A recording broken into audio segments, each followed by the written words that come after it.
हिंदू और मुसलमान को करीब लाने का सबसे आसान उपाय हम बताते हैं आपको।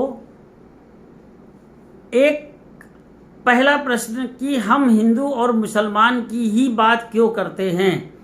इस देश में शुरुआत से जो दो कौमें सबसे ज़्यादा रहती हैं वो एक हिंदू है, एक मुसलमान है, एक अल्पसंख्यक है, एक बहुसंख्यक है।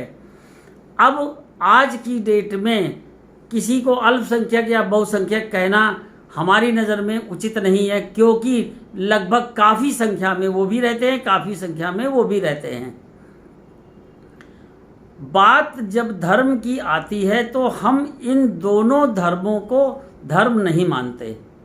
हमारा संगठन का विचार है, अपना संगठन की सोच है कि ये धर्म नहीं है। धर्म तो वो होता है जो माँ के प्रति होता है, बच्चों के प्रति होता है, पत्नी के प्रति होता है, समाज के प्रति होता है।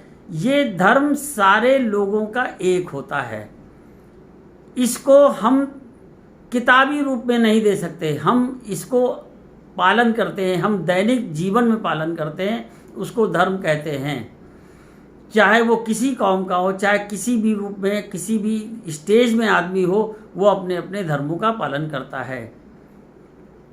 अब आया इस्लाम और हिंदू धर्म की जहाँ पर बात, लोग धर्म कह देते हैं, नॉर्मल भाषा में कह देते हैं, लेकिन ये एक मजहब है। मेरे हिसाब से एक मजहब है। मजहब का मतलब जीने का तरीका बताया गया है कि जीवन जीने का तरीका इस्लाम ने अपनी तरीके से बताया है और हिंदुओं में अपनी तरीके से बताया गया है, क्रिश्चियंस में अपनी तरीके से बताया गया है, जैनियों में अपनी तरीके से बताया गया है।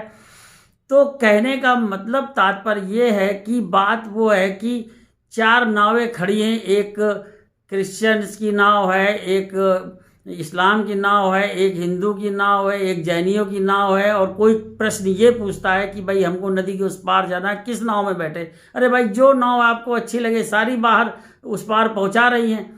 वो अपनी तरीके से पहुंचाएगी, वो अपनी तरीके से पहुंचाएगी, वो अपनी तरीके से पहुंचाएगी, वो अपनी तरह मतलब भवसागर को पार।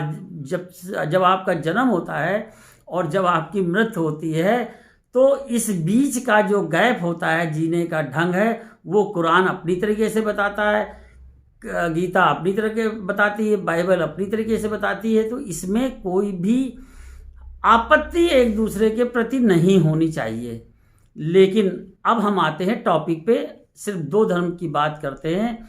धर्म को भी हमारे हिसाब से हम तो उसको भाई घुन मानते हैं कि ये समाज में लगा एक घुन है जो लोगों को लड़ा रहा है, भिड़ा रहा है, अंदर से खोखला कर रहा है, समाज को खोखला कर रहा है। इसका उपाय क्या है? इसका उपाय हम बताते हैं और प्रैक्टिकल उपाय है। आप दोनों लोग आज के दौर को देखते हुए, कोरोना के लॉकडाउन को देखते हुए, पिछले साल के लॉकडाउन को देखते हुए, जब मस्जिदें और मंदिर दोनों बंद थे, उसके बाद इस बार भी बंद हैं। आप अपने घर पे पूजा पाठ कर रहे हैं, आप अपने घर पे जैसी भी श्रद्धा है मंदिर बना करके या जो भी करके आप कर रहे हैं, अपने घर में धर्म को निभा रहे हैं, मजहब को निभा रहे हैं।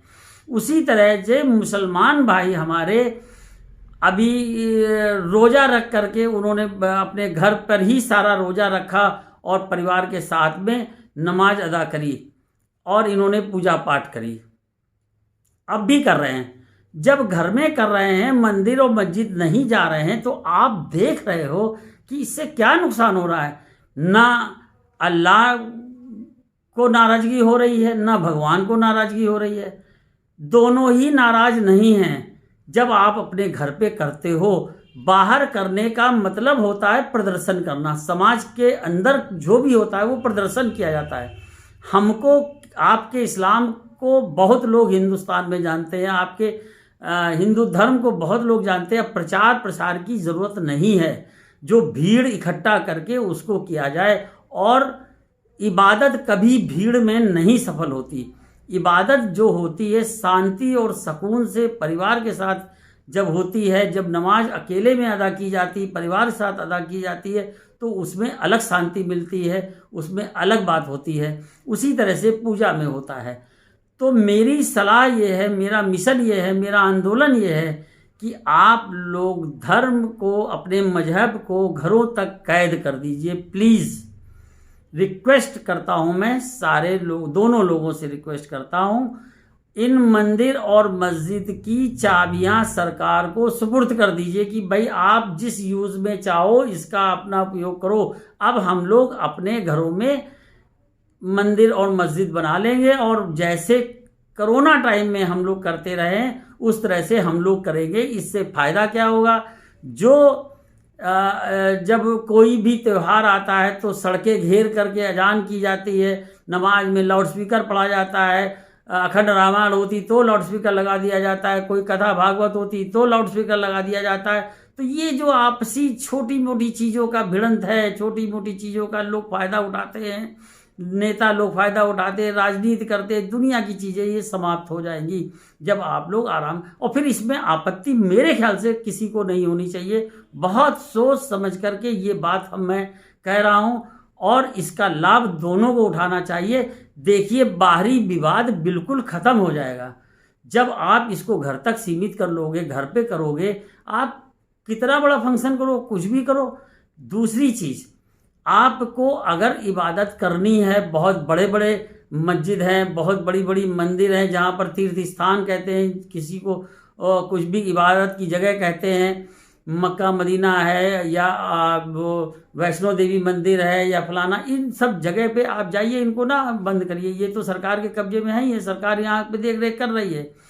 तो इस जगह जा कर के आप जा सकते हो, आप घूमने जा सकते हो, तीर्थ यात्रा पे जा सकते हो, आप सब कुछ कर सकते हो। इसमें कई पाबंदी नहीं। हमारा धर्म का विरोध नहीं है, हमारा विरोध सिर्फ इतना है कि ये समाज में इस चीज़ को आप लाओगे तो वार्ता होगी, बहस होगी, बातें होंगी।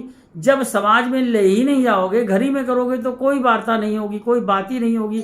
ये जितना बखेड़ा है ये सब खत्म हो जाएगा। प्लीज़ आप लोग ये हमारे मिशन पे आप साथ दीजिए, हमारा साथ दीजिए, इस आंदोलन में आप भाग लीजिए। आप कोरोना के बाद खुद जाकर कहिए कि अब हम लोग अपने घर में ही अपने मजहब को मानेंगे, बाहर समाज में कतई नहीं मानेंगे। Thank you.